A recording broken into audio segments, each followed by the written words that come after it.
So hello my dear friends, welcome back. Welcome to your channel Cooking Astrology. First of all, I would like to thank all of you for subscribing my channel and liking my videos. Thanks a lot. So today I'm going to be discussing a very interesting topic of combinations of individual born in a rich family. Now this is the video which is requested by many of you individuals in the comment section of my YouTube channel also.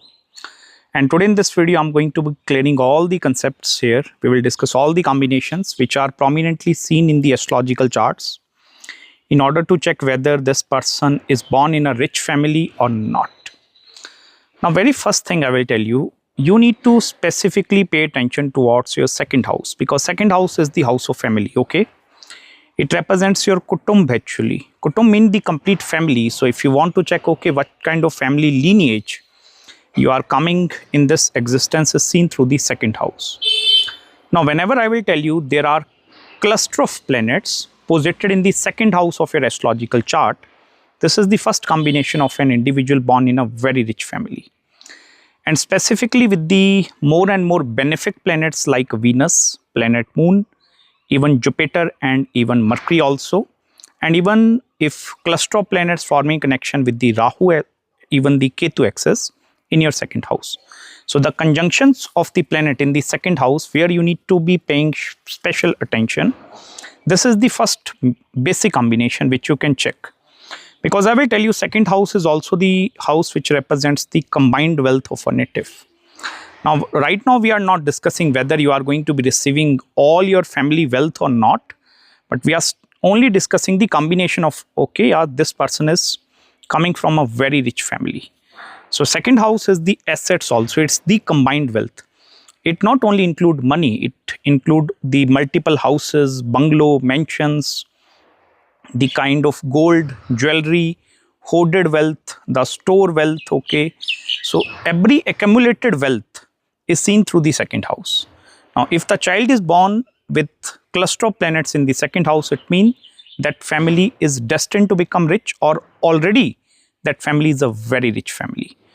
Also, same thing will happen with the malefics also. But if more malefics are coming, like suppose Mars is coming in second with Rahu or Saturn, Rahu, then malefic with association in the second, more malefic association, it will represent like as soon as you are growing older, your family is also growing and you are also going to have a growth into your own life. So you are also going to be witnessing the family growth if you are having combination of malefics and benefics in the second house. So this is the first important combination you need to pay attention to. Second, you need to pay attention towards planets Sun and Moon, because Sun is the representation of your father and Moon is the representation of your mother. If you natives are having exceptionally strong Sun and Moon in your astrological chart, this is also a pure combination of one individual is coming from a very rich family or very rich background. Specifically, I will tell you here, if the quadrant houses, first, fourth, seventh and 10th house, in the quadrant houses, suppose Sun is coming and Moon is coming in the trine houses, 5 or 9. Or if Sun is coming in the trine houses and Moon is shifting in the quadrant houses, 1, 4, 7 and 10, that is the second combination which represents your native is actually born in a very rich family. Third important combination is you need to pay attention towards your 11th house, because this is the house which represents gains. Any sort of gains in your life is seen through your 11th house. Now usually with the Moon and Venus conjunction in the horoscope, Moon and Venus posited in the 11th house, or even the Moon and Venus conjunction if it is coming in the second house, it also represents you belong from a very wealthy family. Because second and 11th house also represents as soon as one native is born or coming into existence, what kind of conveniences you are going to be having around you. Whether you are having a basic lifestyle or a luxurious lifestyle. So Venus represents that ultra luxury or ultra wealth. And whenever Moon is coming in it, it represents enough liquidity is going to be present inside these natives' life. So Moon and Venus conjunction in the second house and even in the 11th house. It also represents the kind of food which you specifically eat. So that is also seen through the second house. But the two benefics specifically Moon and Venus coming in the 2nd or 11th house is also a very good indicator the individuals born in a very rich family. Next, in order to check the combinations for the ancestral wealth, which is not only coming from the parents, because son and mother, Moon represents only like your father and mother have worked hard. But if you want to check, okay, whether my grandfather, my great grandfather, or my mother, great grandmother, maybe they have worked hard in their life or they have accomplished some strong wealth in their life or not, then you need to pay attention towards two things. The very first thing is the Saturn and Venus conjunction. All the natives that are having Saturn and Venus conjunction, they are having a strong hoarded wealth coming from the lineage actually. Now, it's not necessary whether you are going to be taking joy of that wealth or not. It's a separate aspect. Many people, they are having multiple bungalows, multiple mansions, but they will not be able to enjoy that part. Enjoyment is a different thing. We need to check Mercury for whether you will be able to enjoy your wealth or not. But specifically the Saturn and Venus conjunction in your horoscope actually have the capacity to give you a backflow of wealth in a very great manner. Same thing, you also need to pay attention towards the 5th house at the same time. Because 5th house in Vedic astrology is the house which represents your Purva Sanchit Karma or the past life deeds of the native. Past life deeds, okay? And it represents not only the previous life, all the previous life combined actually. So what are the combined Purva Sanchit Karma which you are bringing in this present life is coming through your 5th house.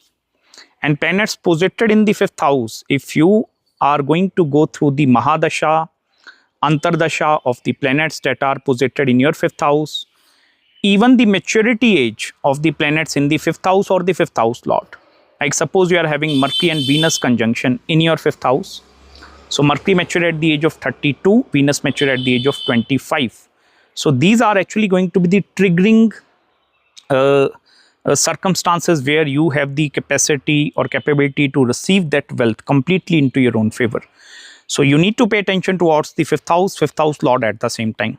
Sometime I have also observed 5th house lord is very weakly posited in the horoscope. Now weak position of the 5th house is not a symbolism like your Purva Sanchit Karmas are bad.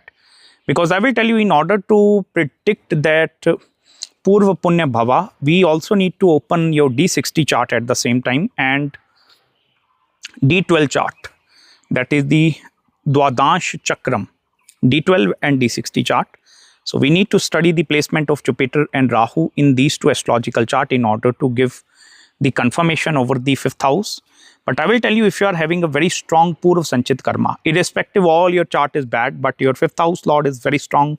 All planets in the 5th house, they are becoming very, very strong. You also sometimes need to connect the significance here. Like suppose Venus is exalted in your 5th house, it means the event of marriage. So wife and husband side family will going to provide you with that kind of a thing actually, that amount of wealth into your own life. But you need to have a strong 5th house lord, or your planets in the 5th house, they must need to be in a very strong dignity.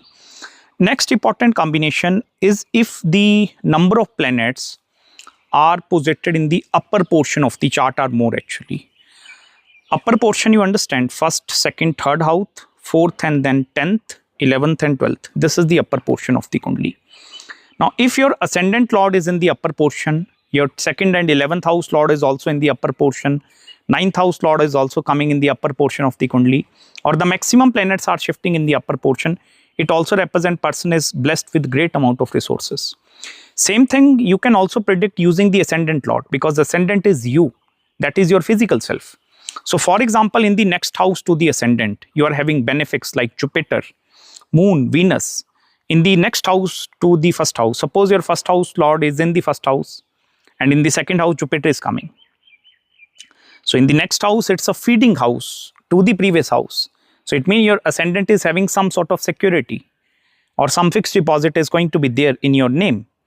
Same thing if your, for example, ascendant lord is maybe going into the 4th house. So you need to pay attention towards then in the next house, 5th house, like 2nd from the ascendant lord for its position. It also represents the person, yes, is a very resourceful person. Because what is wealth? Wealth only represents the resources. We are not here right now discussing whether your relationship with your parents are going to be good or not, whether you will be able to sustain the wealth in the longer duration of the time or not, We are not discussing in that area as of now. We are only discussing the whether the person is capable enough to have huge wealth in his chart or not. Capability of handling that wealth is a separate aspect. We are not discussing that area now. But we are only discussing whether the person is blessed with a huge wealth combinations or not. And the last important combination, if the Mars of the native is very strong in the chart. Mars, I will tell you, whenever it is exalted, Capricorn, in the sign of Leo, in the sign of Sagittarius also, it also represents a huge patch of land, real estate, property. Because even in the current 21st century in which we are living, I believe the most expensive thing is to purchase a home, a piece of land. That is where the actual wealth is hidden for most people. Although you see many wealthy people, they are having different other things like having their private yacht as well, having a luxury planes also, having luxury watches also. That is a separate aspect. But you need to have a strong real estate patches, or having real estate in the multiple locations, multiple countries, having different piece of lands everywhere, because Mars is the true essence of the wealth. So wealthy individuals, they are having very, very strong Mars. Mars is also the hidden wealth which you cannot show. With Venus, you can, you can show by wearing luxury watches, you can show your wealth. But Mars is more humble wealth, which is hidden beneath actually. Okay, so you need to also pay attention towards Mars in order to check the amount of wealth that is going to be present in your own life. So I hope you have gained some deep insights in this particular video with me. Regarding any queries and consultations with regards to your money and wealth aspect, you can just drop me an email and I will try my best to get back to you as soon as possible. Also, make sure to subscribe my channel below, hit the like button if you really enjoyed this video. You can send me super thanks also in contribution to my work. If you even find small, tiny insights in this video with me, and make sure to hit the like button and share this video with your wealthy friends also. And you can watch this video, combination of generational wealth. This video is also going to be very, very helpful for you. And I'm going to meet you very, very soon in the next video. Till then, bye-bye and Hare Krishna.